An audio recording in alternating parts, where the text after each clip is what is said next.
কুবের পানি, এ পানি মধুর থেকে দামি। আহারে জমজম কুবের পানি, এ পানি মধুর থেকে দামি। এই পানি যে পান করিবে, ওগো এই পানি যে পান করিবে, বিমার হবে আসানি।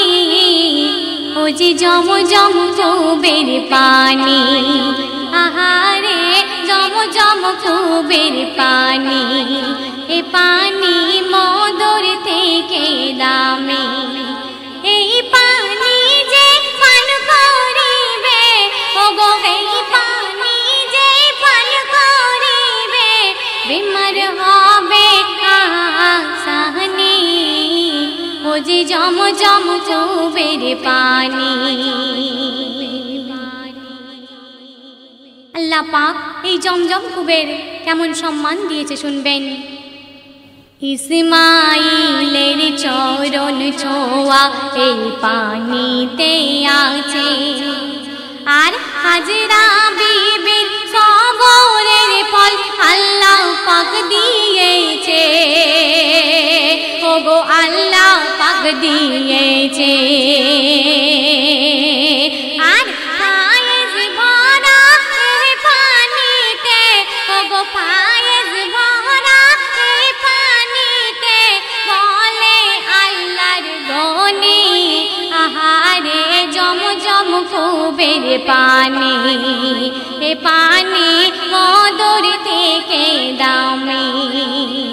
এই পানি যে পান করিবে, ওগো এই পানি যে পান করিবে, বিমার হবে আসানি। ও যে জমজম কুবের পানি। আল্লাহ পাক এই জমজম কুবের পানিকে কেমন ভাবে সম্মান দিচ্ছে শুনবেন।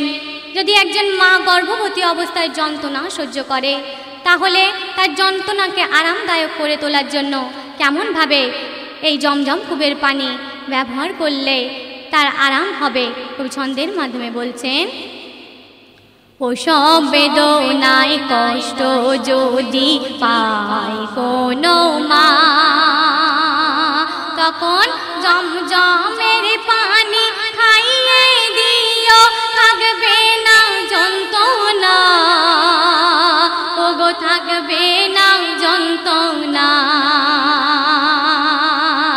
আর এই পানির ওসিলায় আসান করে, ওই পানির ওসিলায় আসান করে, দেবে গো অন্তর জামি।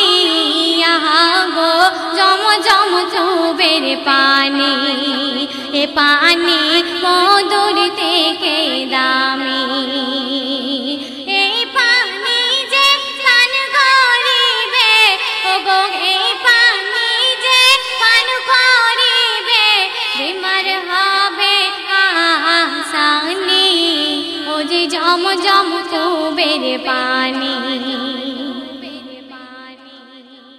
শেষ কথায় প্রিয় কবি রহমতুল্লাহ সাহেব সুন্দর ছন্দে লিখছেন, যদি কোনো ব্যক্তি অনেক দিন যাবৎ কোনো ব্যাধিতে নিয়ে থাকে, আর অনেক ডাক্তার বৈদ্য দেখার পরেও যদি সে সুস্থতা লাভ না করে, তাহলে তাকে এই জমজম পানি খাইয়ে দিলে আল্লাহ পাক তার উপর কেমন রহমত নাজিল করবে শুনবেন।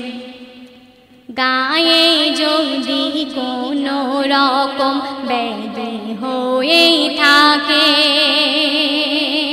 তখন জমজমের পানি নিয়ে তুমি গোসল করাও তাকে, ওগো গোসল করাও তাকে,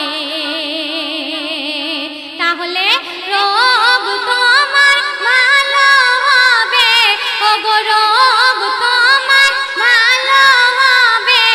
আমি রহমাতুল্লাহ শুনি, আহারে জমজম কুবের পানি, এ পানি মধুর থেকে দামি।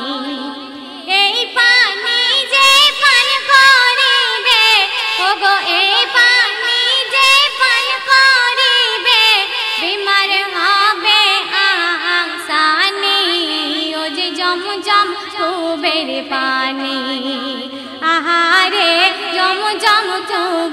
पानी ए पानी